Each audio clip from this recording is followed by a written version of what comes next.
About 2 weeks ago, the low intensity conflict, as they like to call it, in international relation has really flared up and is now full scale and very active phase.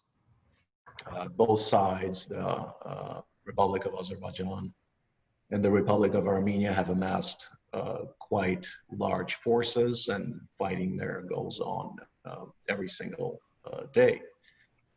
Now, how did we get here? And hopefully we'll be discussing this in more details. This isn't something new. This conflict started just like so many other conflicts in the former Soviet Union, just as Soviet Union was breaking up in the late 80s. In case of Karabakh, it really started around 1987, 1988. This is when some of the first violence began. And then by 1991, it went into full-scale war, which ended with a ceasefire in 1994. So since 94 and up until now, there really wasn't anything of this scale. There was brief war flare-up of 4 days, about 4 years ago in April of 2016, but it was not at the same scale for sure. Right now, the active warfare is going on across the entire line of contact, and there are quite a lot of casualties and quite a lot of losses, while at the same time, Azerbaijani army was able to liberate quite a few lands in several districts. Now, why is this happening? Well, all this time, all these years, they have been peace negotiations, and they've never stopped. In fact, peace negotiations were from the very first day. They become internationalized by 1991, when Russia and Kazakhstan started to try to mediate. Then by 92, the OSCE, the Organization for Security and Cooperation in Europe, which is a UN-affiliated organization in Europe, took the negotiations under its auspices, and negotiations have been going on since 1992. However, they've been not very fruitful because despite all these negotiations, the situation on the ground hasn't changed. And when that status quo, as they call it, when it's frozen for this long of a time, it's meant to explode at some point, which is exactly what happened 2 weeks ago. Azerbaijan got tired of waiting because it had high hopes that it will be able to resolve the conflict based on the 4 UN Security Council resolutions that were passed back in 1993 and that have some very specific provisions. But because it didn't happen, it decided that it can't wait any longer. And at the same time, in Armenia, as the government has changed recently, interestingly enough, the position of the new government, which is supposed to be more democratic than the government replaced, has become actually harder than the position of the previous government, which was former war fighters who rose to power. So you would think that they would have a harder position and more entrenched position, but actually they were ready for more compromises than the current government. So this creates quite a stalemate right now, where neither one of the sides is ready to really make the types of concessions that the other side is expecting from them, which is why we have this situation, and which is why it's going to probably continue until one of the sides decides that, okay, I think we're at the position where we could make these concessions. And that's what, in case of Azerbaijan, that's exactly what it is hoping for, that by activating its military across the entire line of contact, it is able to break a lot of the stereotypes that the Armenian side had about its military abilities, and being able to impose these new realities that look, these 30 years have gone by, but we weren't sitting idly. And the time is now to come to some kind of conclusions. So. Charlie? Thank you. I'll add something to my colleague's words. As he said, this war is not new. It is pretty old, 32 years, and this one is just a new phase of the same war. The conflict, in fact, started by Armenians. This should be known. Some Armenians masterminded this conflict in the late 1980s and brought a tragedy to the region, killing tens of thousands of people on both sides. First, Armenia implemented the policy of ethnic cleansing that started in 1988.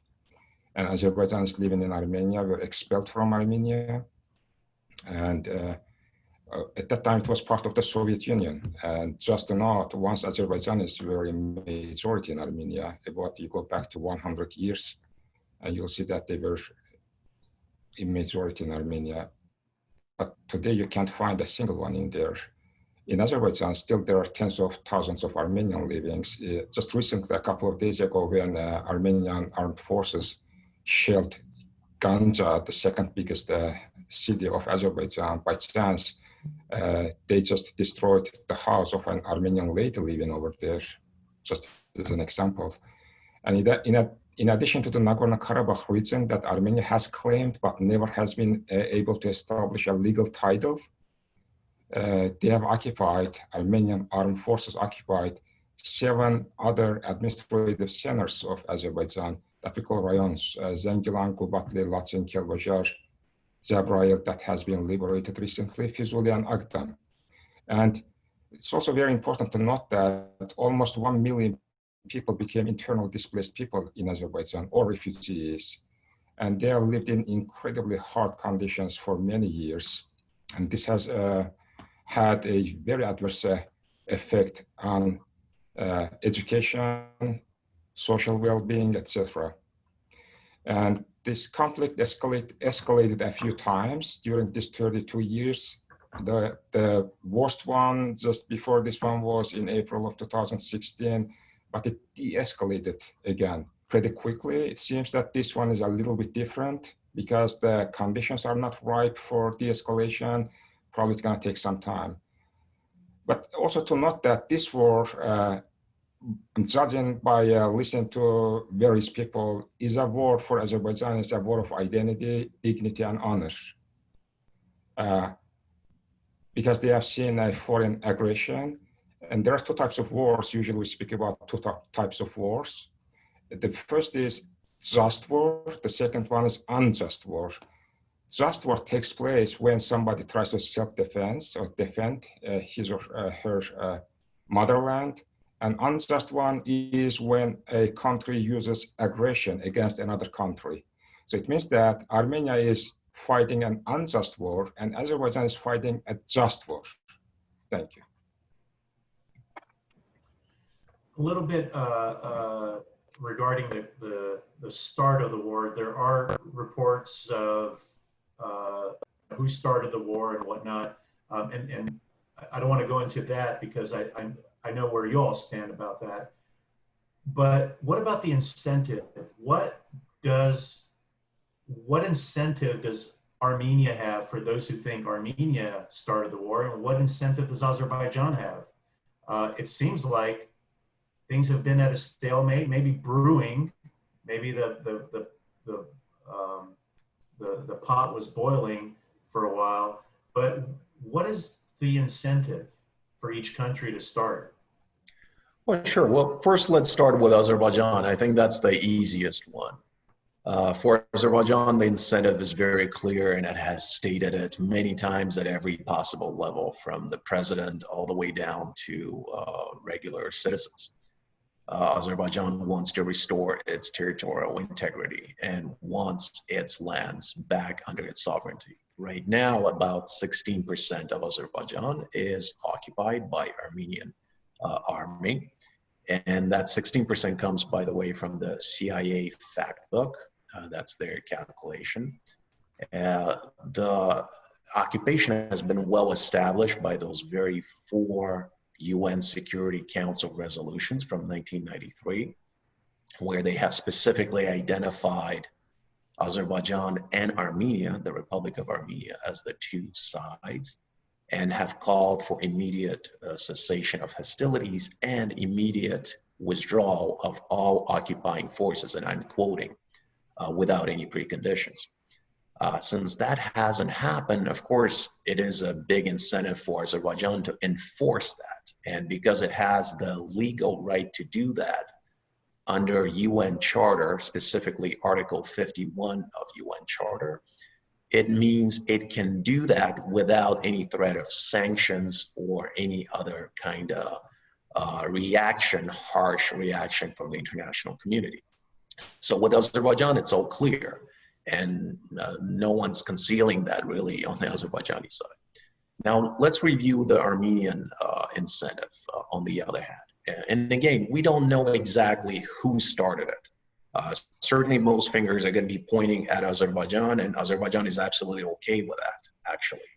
However, the narrative in Azerbaijan, at least on the level of president, is that it's really a counter strike against Armenia and that the Armenians have started it. So now let's review the Armenian incentive.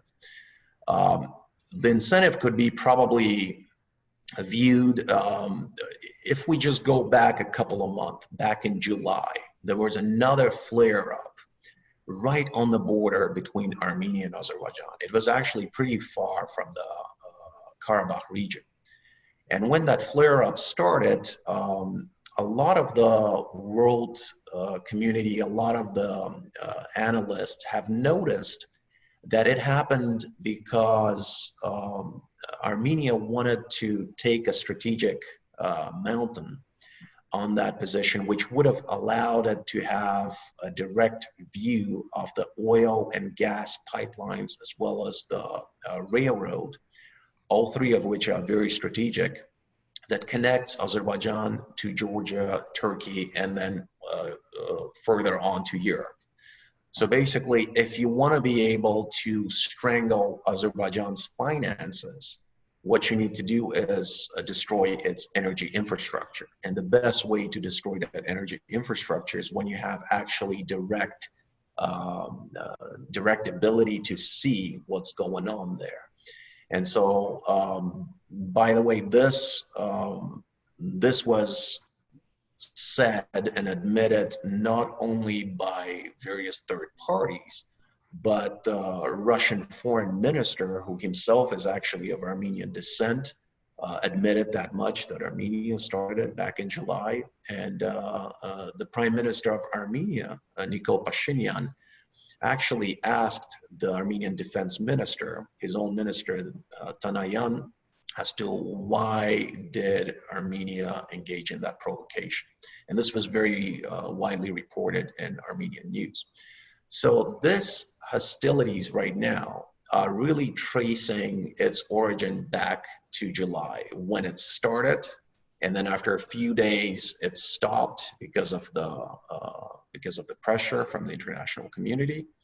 But at the same time, the forces, and Armenian media has been writing about that quite a lot, the Azerbaijani forces haven't really pulled back from the region. They remain there.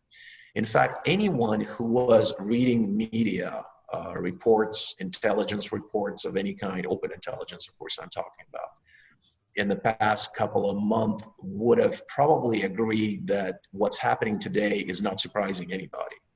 Everybody on both Armenian side and Azerbaijani side was expecting this to happen. They didn't know exactly when, they didn't know exactly where and how long would it go, but everybody expected something like that to happen, and it's exactly what happened. Thank you. Dr. Ali? Thank you. So first of all, Armenia is trying to keep what it has already. It has those lands and wants to keep. It's like power. And on the other hand, to be able to keep those occupied lands, Armenia wants to get more. It's the theory that you wanna, if you don't wanna lose what you have, you gotta get more of what you have. But Azerbaijan wants to get back what it has lost. And that's understandable. So at this point, who started first, I don't know. But originally the conflict was started by Armenians. It's known well. It's just well-known truth. But I wanted to stress negative piece. Okay, we had ceasefire since 1994. In fact, that ceasefire was not a ceasefire, authentic ceasefire, because people were killing on both sides. In Azerbaijan, both soldiers and civilians were killed, and on the Armenian side, primarily soldiers, military were killed, because they were using snipers, etc., those kind of stuff. And there were often some border clashes as well. So that ceasefire was not an authentic ceasefire. But when we speak about the peace was negative, not positive. The fact that violence was absent does not necessarily mean that there is peace. Okay, if one of the parties at least is not happy with the situation, that party gonna try to do whatever it takes to change the status quo, right? In that sense, Azerbaijan wanted to change it, and Armenia wanted to keep it. It's impossible. We cannot keep it like that. That's why sooner or later, anyway, new fights would break out, and it happened, right? So that's why, to me, it's natural. But in terms of timing, probably there was a trigger, and I'm not sure about that trigger, but I believe that, again, what Adil said is logically correct. Thank you. If I could just quickly add to what my colleague said, I mentioned that the current government in Armenia is actually, interestingly enough, more militaristic than the previous government. That really doesn't make sense, but it is the case, and it's quite interesting. I think, I'm sure scholars, academicians would be studying this in the coming years, because it's quite a paradox. What makes it different with this government is that last year, the defense minister, Mr. Tonoyan, when he came to US and he was speaking to mostly Armenian diaspora that was at that speech, he announced that Armenian military doctrine and concept has changed to new war for new territories. Meaning, instead of the more defensive posture that Armenia has had before, i.e. if we go by the rhetoric, most of the rhetoric previously was, we're gonna repel any advancing Azerbaijani army military attempts. We're gonna defend what we have occupied, what we have. With Tonoyan in 2019, that has changed to, no, if there's going to be a new war, then Armenia is going to advance. There's going to be a new war for new territories.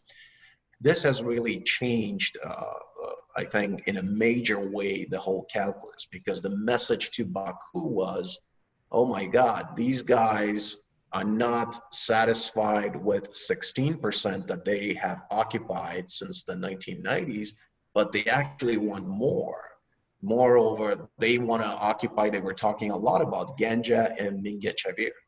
And these are the strategic regions through which all these pipelines and railroads go. So if Azerbaijan were to lose sovereignty over those regions, essentially it would send Azerbaijan back into the 90s, economically speaking, into hyperinflation, into poverty, into all kinds of other problems. So that's why it kind of became almost existential for Azerbaijani side because of that type of rhetoric. Just a quick follow-up regarding the timing and the trigger. Why at this moment, I guess you could put ceasefire in quotes, since '94, do you think there are some political, whether the US is having presidential elections, the respective prime minister and President Aliyev, do you think there are political reasons to instigate something like this on either side? Ali, would you like to? Yeah, thank you, Adil. As a matter of fact, it is true that Azerbaijan is fed up with the situation. It's tired of waiting. But there is another point that when Nikol Pashinyan came to power, it's well known that he promised to follow a new path. He said that I'm going to do something differently. He promised a lot. And he was a revolutionary, right? Because he came to power as a result of a revolution. But then possibly he faced very heavy pressure inside the country and from outside as well. And he started to change his policy. So, but in a number of cases, Prime Minister Pashinyan provoked Azerbaijan. And one of them was what he did in Shusha, you remember all, right? Shusha is like Kaaba for Azerbaijanis, like whatever Vatican is for Catholics, Shusha is that for Azerbaijanis. That's cultural center of Azerbaijan, if you don't know. And you go to Shusha for inauguration, and you are dancing there, and etc. And you broadcast all this to Azerbaijan. These kind of things also became very important. I can call them as triggers as well. But in terms of strategy, what the Azerbaijani government, President Aliyev, etc., had in their mind, I don't know about them. But I believe that strategically, Azerbaijan did something correctly, because at some point, Azerbaijan should really show its power to Armenian aggressor, because Armenia is occupying and keeping Azerbaijan lands under occupation by force. So the use of force is the concept that will get us stress here, the use of force. It's not something that Azerbaijan has given its consent or something like that to Armenia. It means that Azerbaijan has a right to self-defense or to oust the occupiers from its lands. But why now? It's their strategy, okay? Possibly there was some secret diplomacy with Russia, possibly with some other countries, because normally Armenia occupied Azerbaijan lands with the help of Russia, right? If no Russia, Armenia would never be able to occupy and invade Azerbaijani lands. If Armenia would be able to invade Azerbaijan lands, it wouldn't be able to keep it for 30 years. It's only because of Russia, Russia's help. But why Russia really stands by right now? There might be a number of reasons. First, Pashinyan turned its back to Russia, and Russia does not forgive people like that. We saw this in Ukraine, we saw this in Georgia, right? What happened in Ukraine, what's happening in Ukraine, you still know. And Crimea was annexed, and Donbass, you know what's going on over there. In 2008, when Saakashvili was in power in Georgia, you know what happened in Georgia, and eventually Russia recognized the independence of Abkhazia and South Ossetia, etc. Why? Because they turned their backs to Russia and they wanted pursue policies that they call pro-Western. Because I say they call, because I don't know if they are authentic pro-Western policies or not. Pashinyan tried this as well, probably, and Russia did not like it.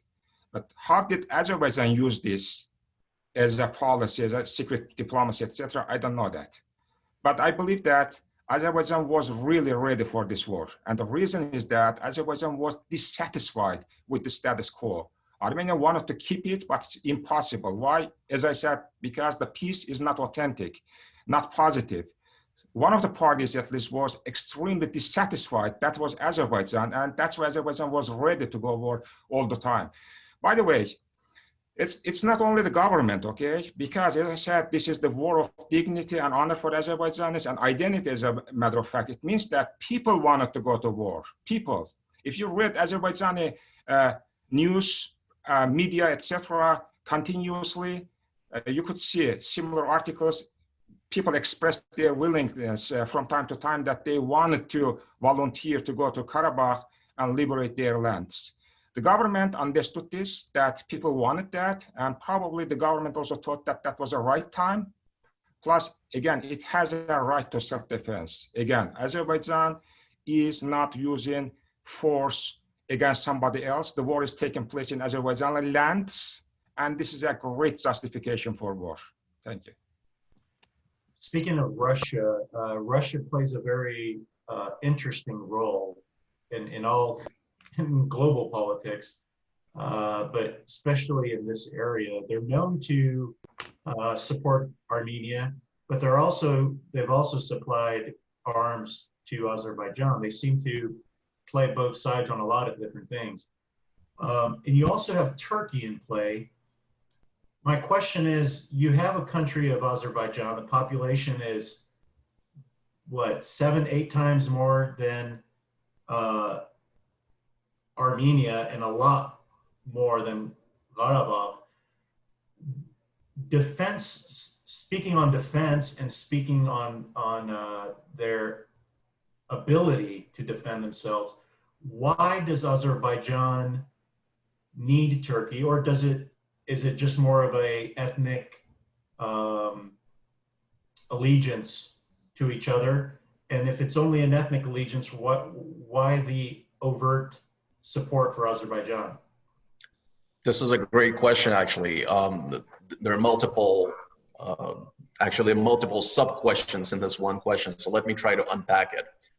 Well, first of all, like you mentioned, indeed, Russia from the very beginning has been on the side of Armenia.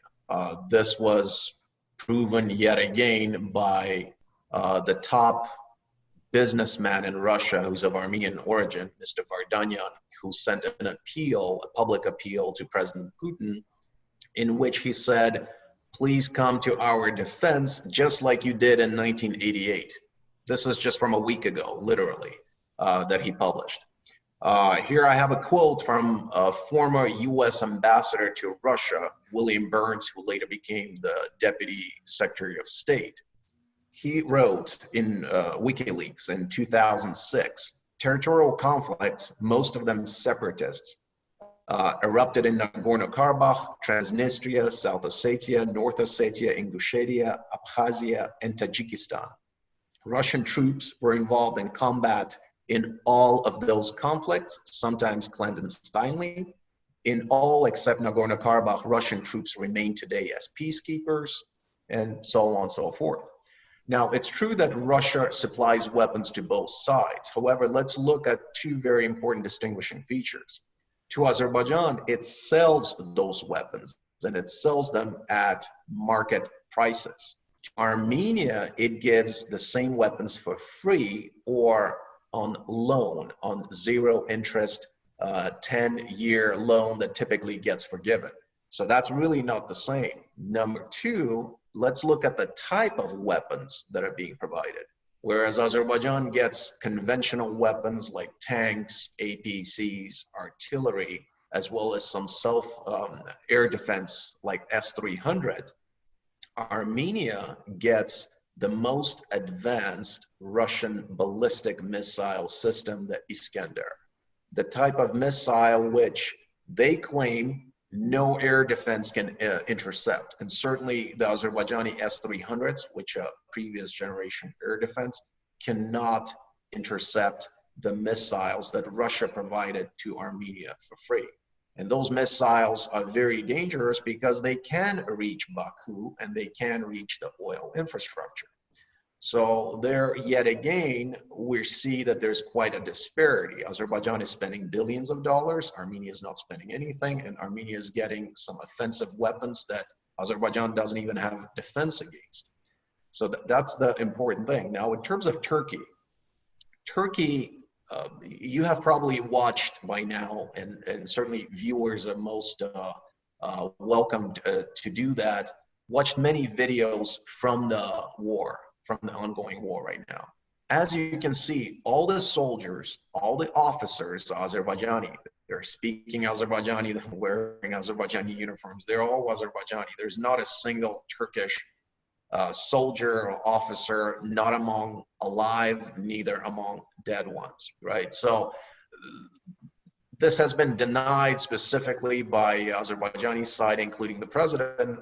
Turkey is not taking part in this war. Turkey is offering huge support, morally, psychologically, and diplomatically, where it's trying to counterbalance Russia. And that's where we see this hesitation on the part of Russia in terms of intervening, because it got a very clear signal that Azerbaijan is not alone. It has a bigger power behind it. If Russia will intervene, then certainly Turkey will intervene as well. And Turkey can intervene. And everybody has seen that in Syria and Libya and elsewhere. So nobody's going to call it bluff. Everybody's going to believe it. So the level of support that Turkey has provided has been almost exclusively that. It's been moral and it's been diplomatic. It has also sold weapons, specifically the UAVs, the drones, and the artillery systems. But Turkey is by far the smallest contributor, seller of weapons to Azerbaijan. The biggest ones are Israel and Russia. Plus, Azerbaijan has purchased a lot of weapons from the Czech Republic, from South Africa, and from quite a few other countries, including some from the United States, by the way, mostly for the Navy, but nevertheless. So. I'll just add a couple of maybe points. Thank you, Dr. Baghirov. First of all, Russia sees both Azerbaijan and Armenia and all other 14 republics, the 15th is itself, right, is its backyard still, okay? And Russia does not want to lose kind of influence over them, right? They are within the sphere of Russia's influence. But there is one point that we gotta really make a stress. One is, the first is that Azerbaijan, even in early 90s, got rid of all Russian military forces on its territory. So Azerbaijan is Russian free military. Armenia has 2 military bases in Russian military bases in Armenia. So this means a lot, okay? First of all, Russia is in the region because of Armenia. I understand Armenia does not trust in Azerbaijan, Armenia does not trust in Turkey, but Armenia is squeezed in between. And Turkey tried to resolve all these problems in 2008, if you remember. Erdogan at that time being a prime minister of Turkey, now he's president. He started a reconciliation policy, right? And even the president of Turkey at that time, Mr. Gül, went to Armenia. If you remember soccer diplomacy, then President Sargsyan went to Bursa of Turkey, right? Again, as a part of soccer diplomacy, etc. So Erdogan had great ideas. He said, hey, let's create a history commission, etc., then investigate all these so-called genocide issues, etc. But eventually Armenia withdrew, right? Why? Because if something is established for Armenia, then Armenia does not want to investigate that. So the best would be, as a matter of fact, to build good relations with Armenia and for Armenia, with Turkey and with Azerbaijan. Armenia chose Russia, and Russia is there. Of course, Russia is trying to do everything to maintain its influence, right, in the region. So the best solution to the problem would be to send Russia home. This is first. Then these countries should authentically speak with each other. But authentic negotiations have not taken place. And the length of this, the history of this, mediated negotiation process shows that clearly. The third point probably would be the collective security treaty agreement between Armenia and Russia, or this is an agreement where Russia and Armenia are parties, and there are some other countries as well. Now, Russia has a right, for example, to defend Armenia if something happens in Armenia, right? On Armenian territory. Today, Russia does not do that because the war is taking place on Azerbaijani soil, right? And another point is that Turkey is a natural ally of Azerbaijan. They have some ethnic kinship, right? They are close to each other culturally, linguistically.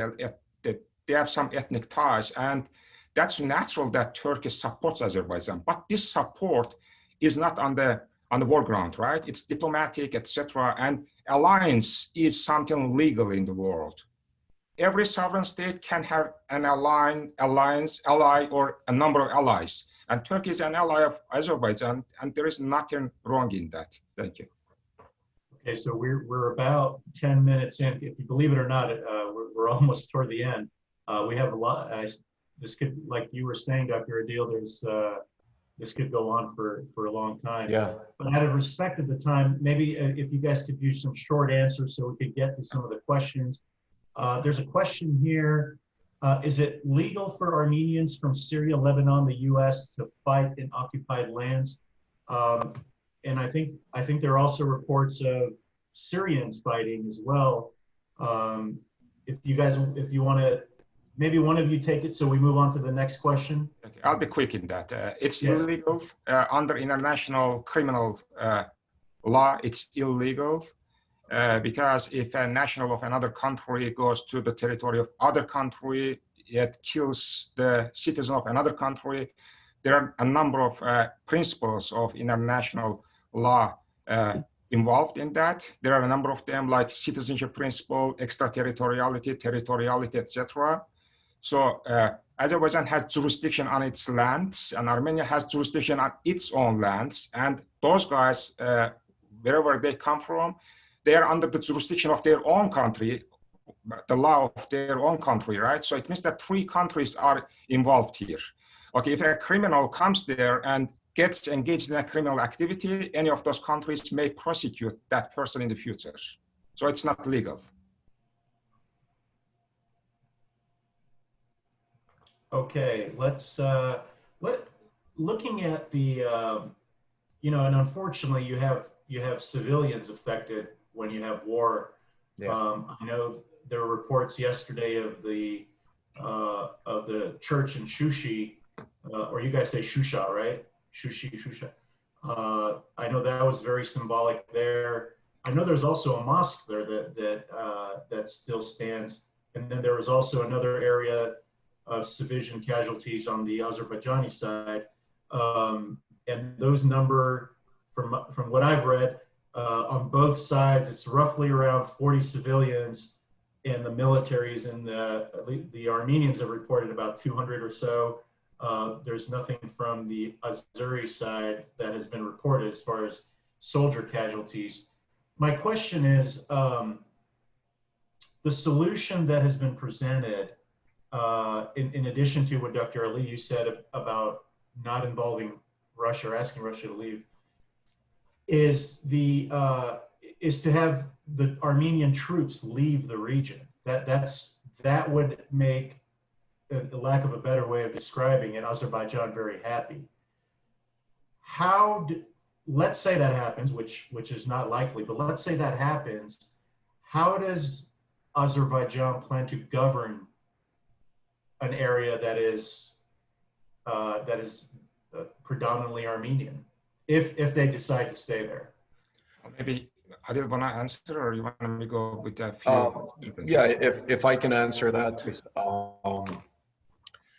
So there are a couple of factors here.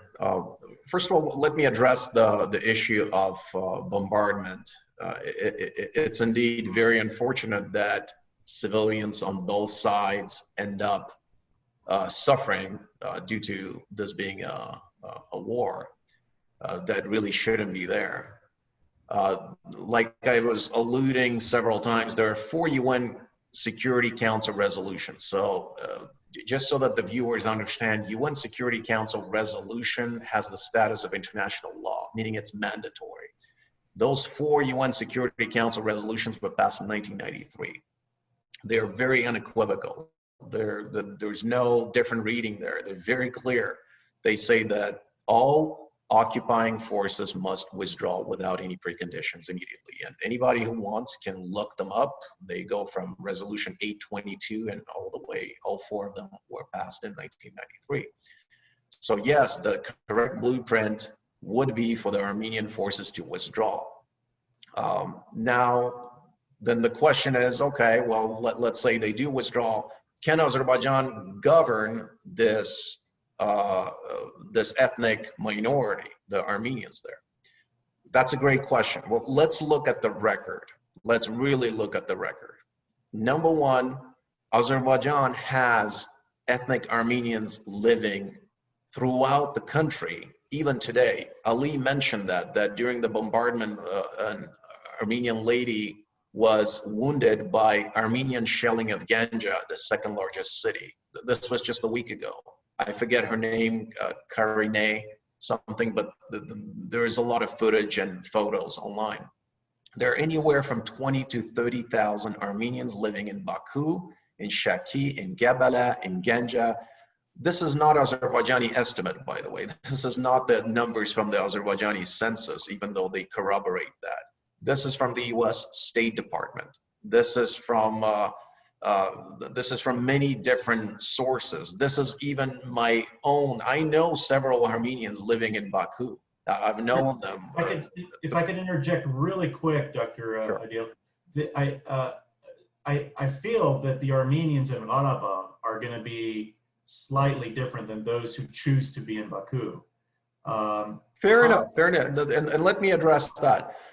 The Armenians in Nagorno-Karabakh, in Mountainous Karabakh, before the war, were numbering about 140 or so thousand people, right? Right now, the numbers are actually lower, judging from various reports that we get. So anywhere from 120,000, that's the Armenian estimate, to all the way down to 60 to 80,000, these Azerbaijani estimates. So let's just say it's 100,000 people. However, the area that's occupied included 600,000 Azerbaijanis on it. So there's 7 districts that Ali mentioned that are outside of the Soviet-era borders of Nagorno-Karabakh. Those 7 districts, like Kalbajar, Avdam, Fizuli, they had a population of 600,000 Azerbaijanis on it. What about their rights, right? However, again, let's look at the record. Of course, Azerbaijan would be able to govern all these people back on their lands because it has said that it is ready to negotiate various special rights, autonomy rights to the Armenian minority there, whether it's linguistic rights, whether it's cultural rights, whether it's all kinds of other rights. This is all something for the negotiations, and I'm pretty sure that all of it has been discussed many times by the negotiators. And of course, Azerbaijan, knowing that the whole world is watching it, of course, it's going to be very careful about that. It's right now, Azerbaijan is a very multicultural, multi-ethnic, multi-religious country. It has the most vibrant Jewish community. Baku has, by the way, more Christians living in it than all of Karabakh, okay? So if there's 100,000 or so Christians living in occupied territories, an entire occupied territories of Azerbaijan, there are 300,000 Christians living without any problems in Baku alone. So there's really no problem, and anybody who is trying to steer the pot and trying to create, the picture of that is contrary to this is really forgetting that it is Armenia that is mono-ethnic and mono-religious. There's virtually no minorities left in Armenia. It's 99% Armenian, even though, like Ali mentioned, just a few decades ago, it had quite a few minorities. Where did they disappear? Where are they? Nobody's occupying even a portion of Armenia. Why are they not there? But they're not. And yet in Azerbaijan, which is a victim of occupation and has had the entire war happening on its land, has a lot of minorities, religious minorities, ethnic minorities living on its land, and they're living and experiencing the same issues, the same problems that we have here in US. I mean, if we listen to some of the pundits out there, US is the most inhospitable place for any minority, right? But that's not the case. We all know that US is one of the best countries for anybody to live in, but there are problems. And if we only zero in on those problems, if we single out any particular article in the media and say, oh, look, this cemetery was desecrated, therefore all the people in that country must be racist, bad, anti, and that's just not the case. That's really unfair, that's untrue. And in case of Azerbaijan, we can see that different minorities, different people, different ethnicities and religions coexist. Azerbaijan is spending money from state budget on repairing as well as building different churches, synagogues, mosques, and other places of worship. And by the way, I want to add that the church that you mentioned, the Azerbaijani Ministry of Defense specifically refuted that there was never any bombardment from the Azerbaijani side of any church. And the photos that I have seen of the church, the Gazanchetots church in Karabakh, show very clearly that the damage could not have been from an explosion, because the church itself, there's no crater, there's no burning of any kind. So the roof collapsed, yes, but what did it collapse from? It's not even from a shell, it's not from fragment, because none of that is available on the photo either. So it's not from a rocket, it's not from any kind of direct hit, it's not from targeting, but the roof has collapsed, as roofs often do collapse in time of war when there's all kinds of things happening. Because of time, and I know Dr. Ali wants to interject, we just need to wrap it up on a, if possible, a more positive note. You're going to have different versions from, you know, our Armenian friends on Monday have differing information and have different opinions, of course. And but when we're looking at realistic, you look at the governments of Armenia and Azerbaijan and what they're capable of doing as far as peace is concerned. At this point, like you said, and both of you said, there doesn't seem to be any.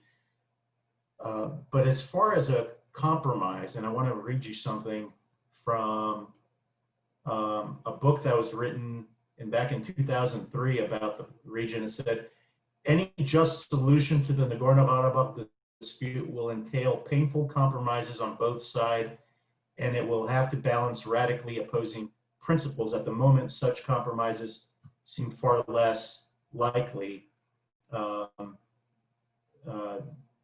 with potentially large consequences.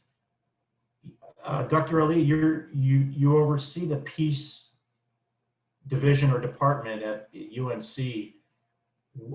Is there hope in this? Is there an opportunity perhaps for like-minded individuals to come together to have some sort of real peace to satisfy both sides?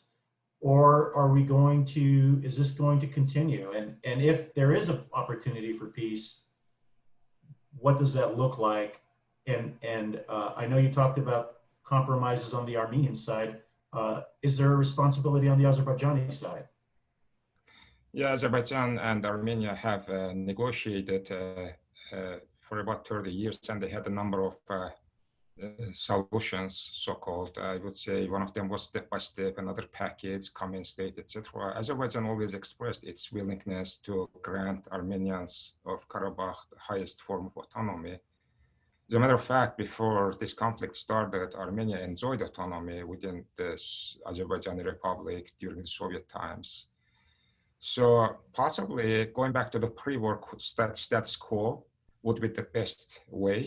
And then people can negotiate. At that point, it's not only the governments, and it's the people should speak with each other at that time. Then we can create truth and reconciliation committees, storytelling festivals, etc. People can listen to each other, and they would meet at different levels, like at grassroots levels, mid-tier level, high level, etc., top level. At that point, we can really try to heal the wounds, right? It's not easy because this conflict has been protracted, intractable, violent.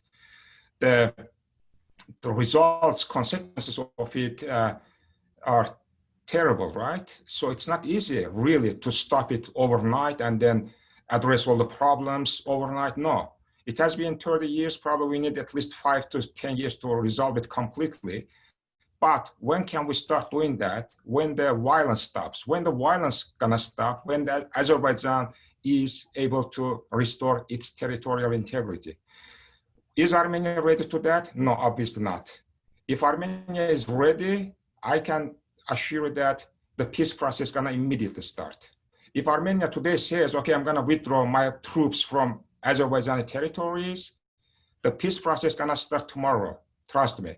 And then people that get involved, like me, like Adil, like you, yourself, People are gonna write projects, etc., win grants, have to do certain social work, etc., go to the region to work with segment of the population, etc. Azerbaijan is a very tolerant country, first of all, very tolerant, okay? One of the best in the world. And people are forgiving. If you do some research a little bit, Azerbaijanis are very forgiving people, easygoing, friendly, they like, and if you, I don't know if you remember, like in Soviet times, when Azerbaijani singers were going to Yerevan for like cultural events like Zeynep Khanlarova or Rashid Bekbedov, if you know their names, what they were doing, they did not have any building for those who wanted to really listen to them. What they were doing, they were enclosing stadiums. The relations were at that level at that time. And there was no need to ruin those relations. We got to restore those relations. But again, bottom line is that Armenia should leave Azerbaijani occupied territories first. And then peace process gonna start immediately at different levels, not only at governmental levels, but at, as I said, grassroots levels, etc. Dr. Adil, if you could wrap us up. Absolutely, yeah. I want to piggyback on that I think media holds a very big responsibility for creating the wrong image of the people. I read the Armenian media very often, including the diaspora media. And I remember as a student at USC, when I came in, you know, USC had 600 Armenian students at the time, the Armenian Student Association. I was one of only 2 Azerbaijanis there, and there were, I think, another 50 Turks or so. So I got to interact with Armenians very often. And I remember that I was essentially the very first Azerbaijani that they have ever met. Moreover, what makes, I guess, me even more interesting to a lot of people, I am from Karabakh. So I am a Karabakhi. I'm from Shusha originally. My grandfather's house is still there. I get to see it on Google Earth all the time. And I certainly dream about being able to visit it, and certainly not as a tourist. But the media bears a big responsibility for creating this image of, oh, the 2 people will not be able to live side by side, or they're not going to be able to do this and that. That's patently false. Not only do Armenians and Azerbaijanis get together in Azerbaijan itself, but they live side by side in Georgia in very large numbers. They, in the Republic of Georgia, they live side by side in Russia. They live side by side in Iran. They live in many other countries, which shows that there is a lot of opportunities. Even here in US, I know several families who are of mixed upbringing, meaning the husband, for example, is Azerbaijani, the wife is Armenian, they live here in America in different states. I know several families like that, and they're no problem. So there's nothing inherently incompatible about the 2 people. So of course they're ready for peace. Of course they want peace. In fact, even if we read some of the statements from the most warmongering officials on both sides, they all admit as much, that if we're able to stop the hostilities and implement the UN Security Council resolutions, which call for immediate withdrawal of all occupying forces, then there is really nothing remaining to in terms of barriers, in terms of improving the relationships. My second message would be, all this time, especially the diaspora Armenians have grossly underestimated the Azerbaijani resolve and the resolve of the people in Azerbaijan. Some people have really miscalculated that with time, with new generations, Azerbaijanis will forget about it and will just move on. This is something that Levon Ter-Petrosyan has been, the first president of Armenia, has been warning against in his article that led to his exit from politics in the late 90s. This is what Gerard Liberidian, a very influential Armenian-American foreign policy advisor to the Armenian presidents and a professor in University of Michigan, has been warning against. There's been a big the reason that this underestimate has happened is because there is a lot of myth that are being produced and that are being pushed, like, oh, Azerbaijanis don't really care about that land because they haven't lived on it, or that they're newcomers there, or that they can only thank Stalin for giving them that land, which is really laughable. It's something, by the way, I heard from the guests on Monday. Anybody who speaks Russian, I am one, I'm among them, can pull up the original decision from 1920s by the Soviet Bolsheviks and see that several of those Bolsheviks, including ethnically Armenian, voted for leaving Karabakh inside of Azerbaijan, meaning Karabakh was already part of Azerbaijan at the time when Soviet army invaded it, and they voted to leave it but create an autonomous district out of it, hence the NKAO, meaning the Nagorno-Karabakh Autonomous Oblast. So all these myths have been perpetuated for many years and created this crazy, absolutely crazy image of Azerbaijanis as some kind of monsters who Armenians will never be able to live with. And that's just patently false. And it's very unfortunate that this is being promulgated by any kind of media to this day. They should really take a hard look at the reality, and they should really get some more Azerbaijani friends and see that Azerbaijani people are not as bad as they think they are. Life is going, they could live in peace. There are many people living in peace. That's the future.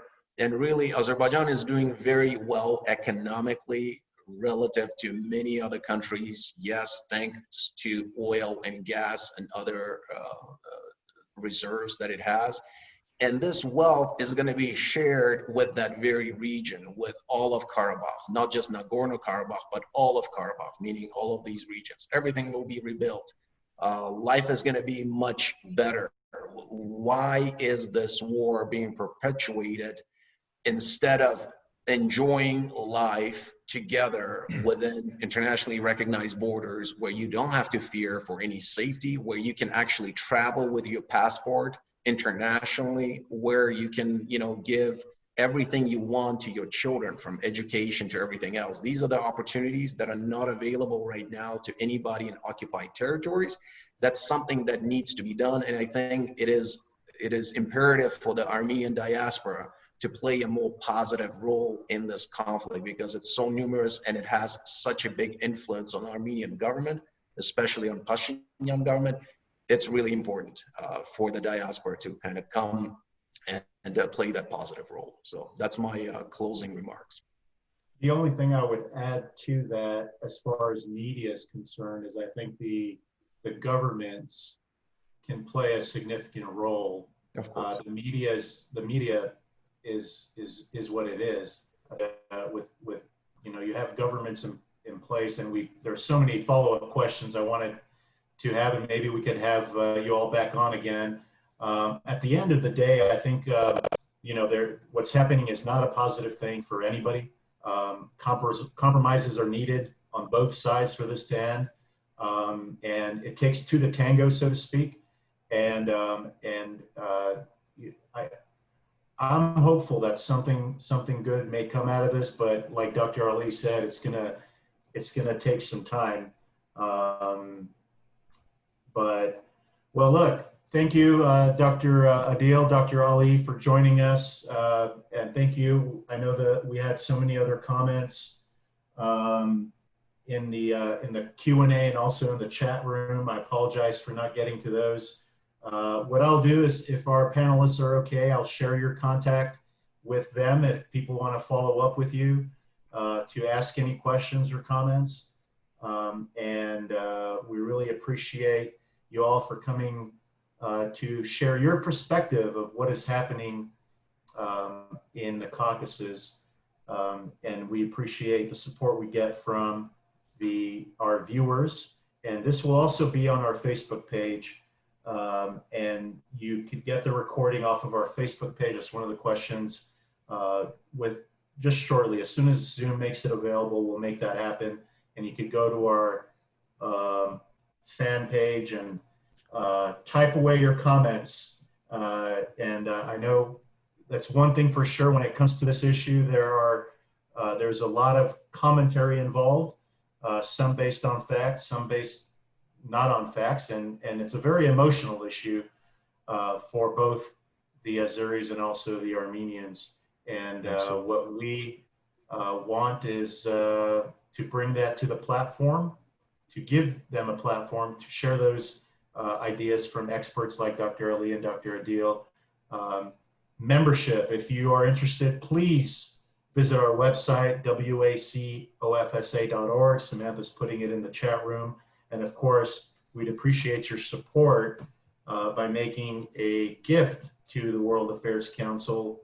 And one thing I left out, we didn't get to talk about the International Man of the Year or International Man of Mystery.